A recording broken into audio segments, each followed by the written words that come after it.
أيوة بلابنا يا. السلام عليكم عبد الرزاق.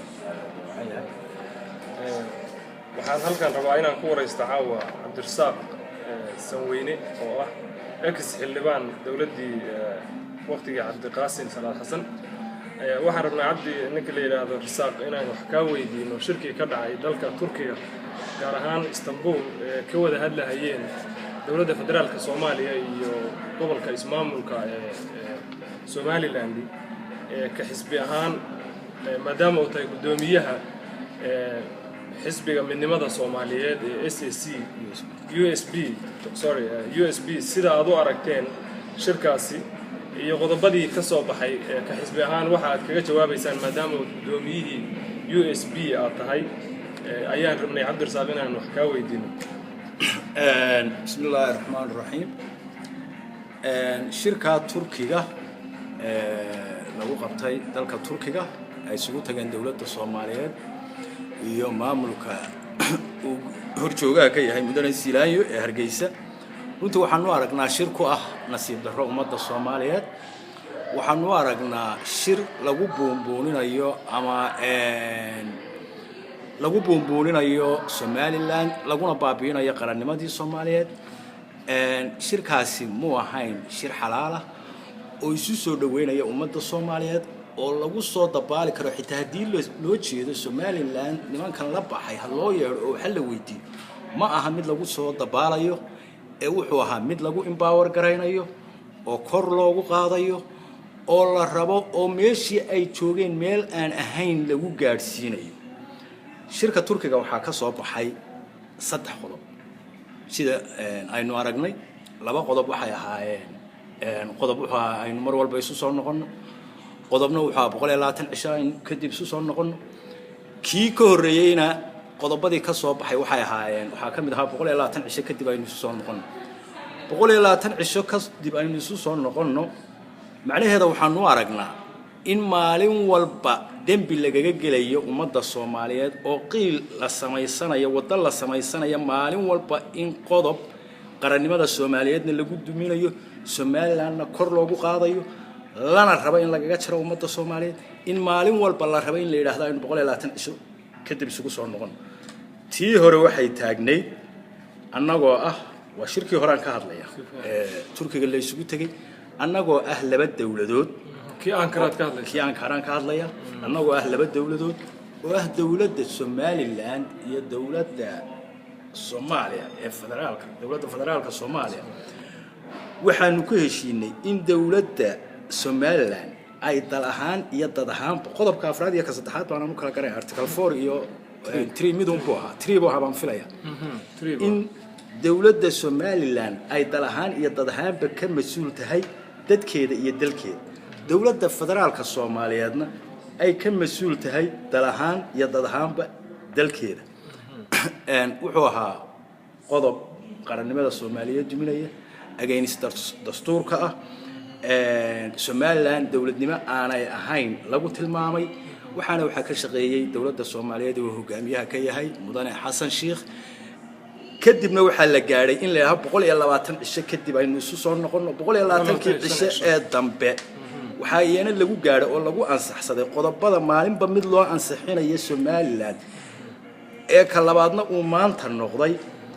hawadii dalka Soomaaliya air traffic control ki Soomaaliya ee dawladda Soomaaliyeed ay mas'uuliyadeeda lahayd ee caalamku sida wada jirka yiri waan kugu wareejinaa I think inay bisha December ee soo socota ay tahay in ay la sheer gareeyaan oo yiraahdaan Somaliland iyo annaga ayaa si wada jira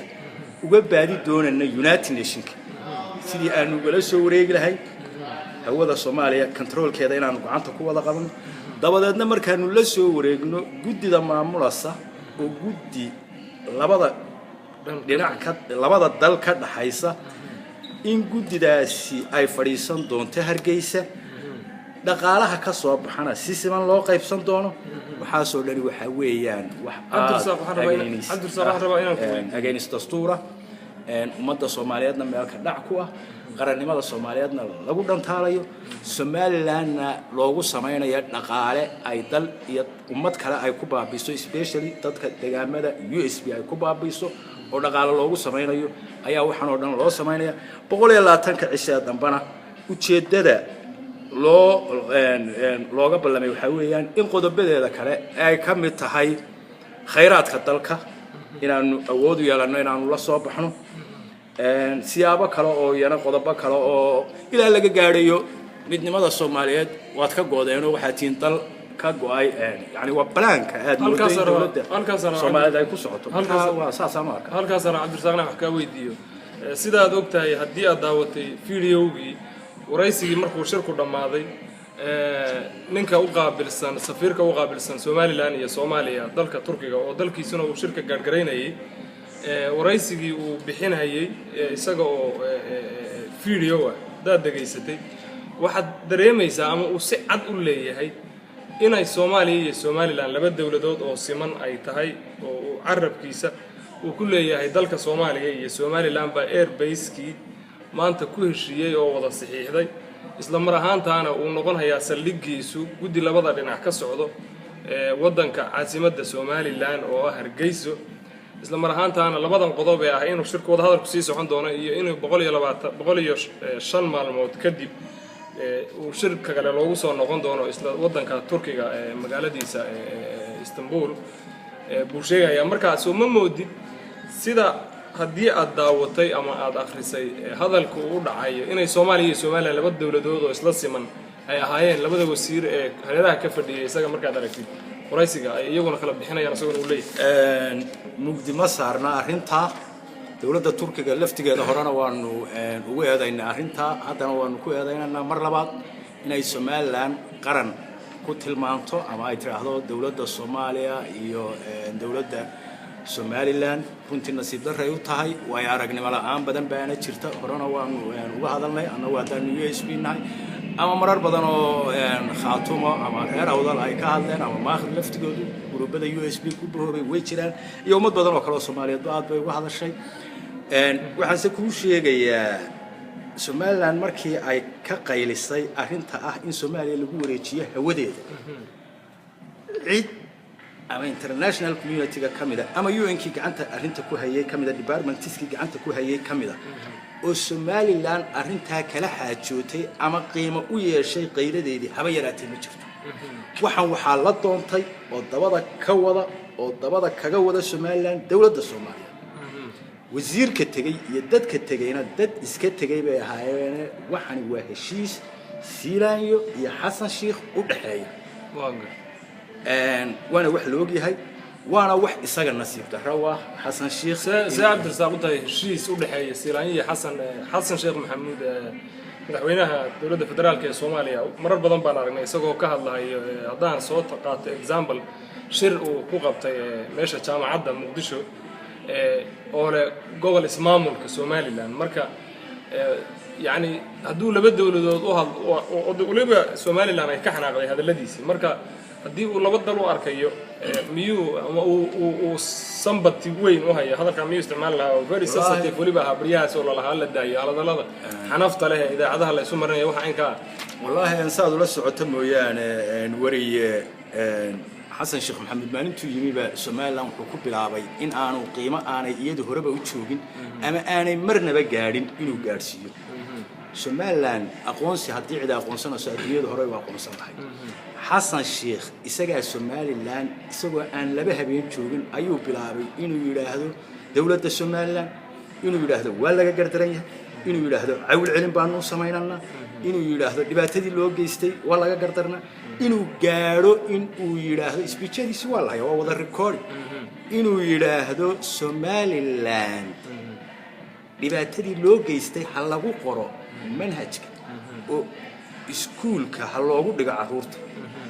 يعني stage kaasuu gaaray qayladii iyo reaction-kii badnaa ee ka yimid ummadda Soomaaliyeed waad moodaa in bila kadib ay wax ka bedbedeleen haddana waxaad moodaa in wixii uu hore u waday madaxweynaha Soomaaliyeed uu dib ugu soo noqday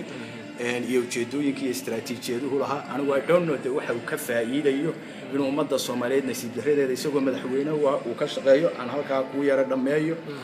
marka waxaan u arkaa waxaan inuu isagu dabada ka wado ta aad leedahay heshiis u dhaxeeya siday u tahay ma qabo wasiirka arrimaha gudaha ama wafdigii la socday ee dawladda Soomaaliyeed ka socday inay gaari karaan go'aamada noocan waxa weeyaan dastuurka qodob laga jabiyay halkana laga jabiyay wixiiba waxa ka daray laba dawladood oo wada socda oo dawladda Soomaaliland iyo Soomaaliya la yiraahdo ayaa wixii ummadda Soomaaliyeed lahayd ee mas'uuliyadeeda ay lahayd dawladda Soomaaliya ka doonaya United Nations oo si wada jira uga doonaya United Nations that means wax allaala iyo wixii Soomaaliya ku aamintay ee isaga loogu dhiibtay de kamu shaqayn Soomaaliland waa maamul goboleed markay ugu badato lamida maamul goboleedada Jubaland iyo Puntland ummadda Soomaaliyeed waxay wada dhiibatay dawladda federaalka Soomaaliyeed inuu markaa maamul goboleed yiraahdo wixii qaranka Soomaaliyeed lahaabay igala doonayaan United Nations oo igala soo qaadayaan oo aan guriyahooda xafiis uga dhigayaan oo guddi ula sameynaya oo divide by 2 ku oranaya ummadda Soomaaliyeed ugu qaybinaya hantideedii yani waa nasiib darro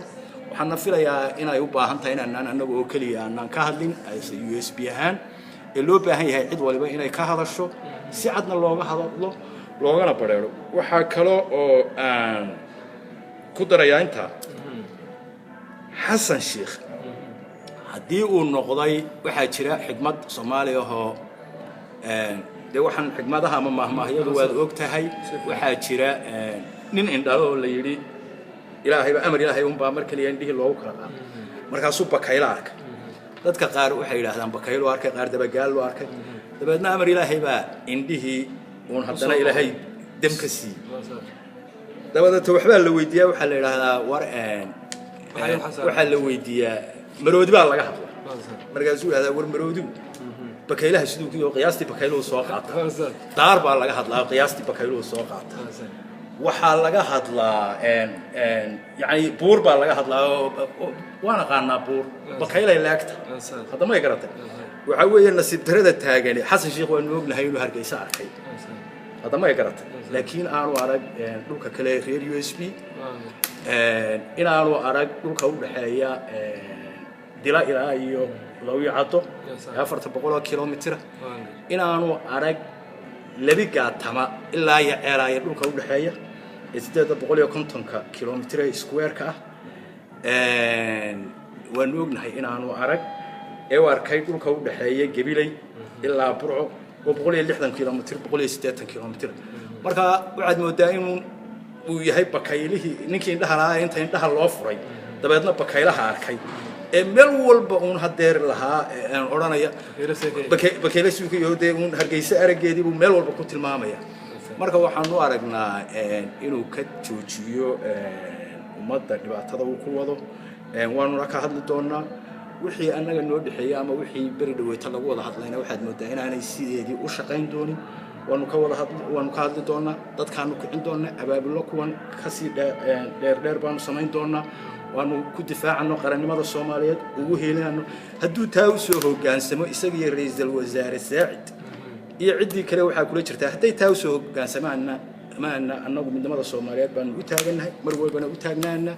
Soomaaliland 22 sanadood bay halkaas soo dhaafi lahayd hadii ay qaran noqonayso mana noqon karto isaga anagu boonboonanaya isaga anagu empower gareynaya isaga raba inuu qarannimadii Soomaaliyeed isaga raba in dad ugu duleeyo magaca Soomaaliyeed mas'uulka ka yahay marka ka yeeli mayno yaana hawsheedaan qabsan laakiin xilbaan waxaan rabaa inaan hal su'aal ku weydiiyo oo ku saabsan maadaama oo SSC aan ognahay dalka la yiraahdo deegaanka la yiraahdo Soomaaliland ay tahay deegaan dal Soomaaliyeed oo dhulkii waqooyi galbeed la dhihi jiray barigii Soomaaliyeed dhexe ay jirtay ama dadka Soomaaliyeed buu yaqaanaan si ahaan SSC iyo Khaatumo iyo USB maxay marhabta Xasanna waadsan ognahay ay wada hadlayaan Soomaaliland iyo Soomaaliya oo Hargeysa saad adigu hadalka u dhigay sidii xamar ay rabaan inay qaybsadaan sharing powerkii dalka Soomaaliyeed maxay idin qorshaysan inaad Xasan iyo Saacid kala hadashaan ama dawladda Xasan madax ka yahay Sheekh Maxamuud madaxweynaha idin qorshaysan inaad kala hadashaan annagu dee xasan sheekh waa lala hadlay marar badan baa lala hadlay london waa lagula hadlay USB way kula hadashay ballanqaaduu sameeyey jooji baa la yidhi waxaan mudaharaadaa lagu sameeyey waan joojinayaa buu yidhi dabadeedna cagtaanu dhignay si aan u ilaalino sharafta iyo madaxweynenimada iyo karaamada uu leeyahay iyo qarannimada Soomaaliyeed waxaad moodaa wixiiba wax ka daran inuu maalinba maalinta ka dambaysa uu ku soo kacayo oo waxaan qofka bini'aadankii marka uu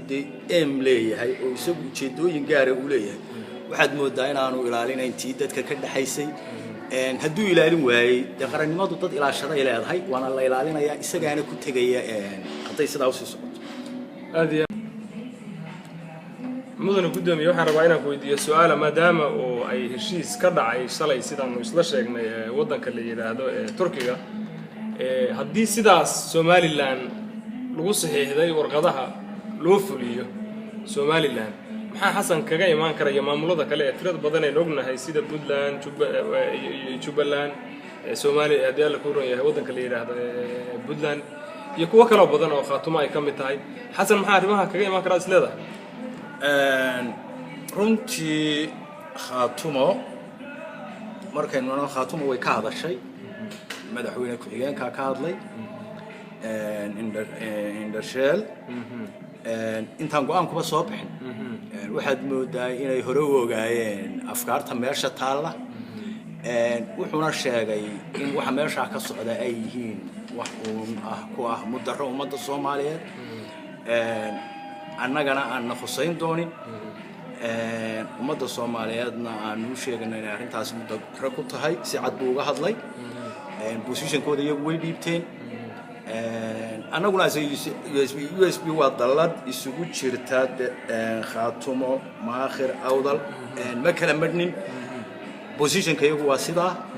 waan la same position baan nahay waxaan filayaa Puntland iyo Jubaland iyo cid allaala iyo ciddii ummadda Soomaaliyeed ee aqli iyo damiir ay ku jiraan maamulada kale ama ha noqoto galmudug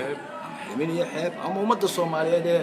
u ah qarannimada midnimada Soomaaliyeed iyo hiilka ummadda Soomaaliyeed diyaarka waxaan filayaa inay nagala mowqif noqon doonaan inay qarsadaanna ma aha waa inay si cad u hadlaan haddii aan si cad loogu hiilin midnimada ummadda Soomaaliyeed wixii ku ah mudarrana aan si cad looga soo wada horjeensan waxa weeyaan waa dadnimo xumo waxaan filayaa inay sidaas oo kale ay nagala mid yihiin waxaan filaynaa inay cadeeyaan oo ay markay dhameystaan aragtidooda ama qiimeynta arrinkaasi uu leeyahay annagu khasbi mayna laakiin cid walba waa inay aqligeeda ka hadashaa gudoomiye waxaa jira intii una shirkan badhicin odayaal heer awdala oo salaadiin iyo waxgarad iyo uqaal nooc walba oo ummaddu dadkii lagu tilmaamayay in dheergaradkeeda inay ka hadleen gobolka Boorame isla mar ahaantaana ay u hambalyeeyeen maamulka Jubaland dadkii mataqaana dhibaatada ka soo gaadhayna ay si odaytinimo ah oo weyn ay mataqaana uga tacsiyeeyeen sidee baad idinku arrintaas u aragtaan ka USB ahaan odayaasha salaadiinta iyo uqaasha iyo waxgaradka ka hadlay magaalada Boorame reer Awdal oo dad reer USB runtii waan dhageystay arrinta koowaad ay ka hadleen waxay ahayd arrin waajib ah oo ummadda Soomaaliyeed xaq isugu leedahay oo diin ahaan iyo dhaqan ahaanba inoo ah caado inoo ah diinteenuna ina faraso dhaqankeenuna uu aqbalayo wa tacsidii ay tacsideeyeen boqor Cabdilaahi boqor Muuse runtii si wacan bay ugu tacsiyeeyeen in la isu samro geerida lagu samro aad baan ugu soo dhaweynaynaa waana arrin diini ah dhaqana in ummadda Soomaaliyeed ay dhibaatada iyo samirka ay isu sheegto taa marka laga gudbo arrinta Jubaland ay kaga hadleen runtii waa arrin si Soomaalinimo ay uga hadleen Jubaland waa dal Soomaaliyeed iyaguna waa ummad Soomaaliyeed qof kasta oo mas'uul oo Soomaaliyeedna xil baa ka saaran meel kasta oo dalka iyo dadka Soomaaliyeed haddii wanaag ka jirana inay wanaagga ugu hiiliyaan haddii meesha xumaan iyo dhibaato ka jirtana inay xumaanta iyo dhibaatada ay yiraahdaan wardi hal la joojiyo oo wanaag hal lagu bedelo حق بقى قف كستو سومالية دوليه ما دام يوضيال دقنا هاين وحقرد هاين دتك مسؤولية أي صارني ذا هاين غير أفضل runtii waxay ka dhiibteen fikirkooda wayna ogaayeen sidii wax u socdeen way cadeeyeen in ummadda juhdiga inta la ku soo bixisay ismaha maamulka inta uu soo samreeyay heerka wax soo gaarsiiyay in lagala sii qabto oo lala sii ambaqaado loogu hambaliyeeyo oo halka laga sii wada mooyaan dawladda Soomaaliyeed waliba ay roolka ciyaartay mooyaan meel maanta dib looga celiyo oo ummad Soomaaliyeed oo isu timi oo tiri war wixii aynu lahayn aynu wax wada qabsan oo aynu wax wada dhisan oo shuruucdii iyo dastuurkii dalka waafajiyay sida ay wax u qabsadeen oo aan dhibaato kala geysan oo aan maanta cid duulaan ku ahayn runtii inay cadeeyaan inay ra'yihan raacsan yihiin ilaahdana waxaanu anagu ku talinaynaa in lagu taageero waan dhibaato loogu geysan aad bay ugu mahadsan yihiin baan leeyahay sharaf bayna ku lahaayeen waxaan qiimahayn uga kordhayaan ma jirto marka taana intaasaan kaga jawaabi lahaa oo walaa shukr ala waajib oo qof kasto Soomaaliya uu ku haboontaa in qofka kale ee Soomaaliya wuxuu wanaaga ugu nasteexiyo wuxuu xumaanana uu ka qabto aad iyo aad baad u mahadsantahay mudane gudoomiye ex xildhibaan oo salaamaya waana ku mahadsantahay sidaad noo qaabishay noogu imaatay waraysi caawan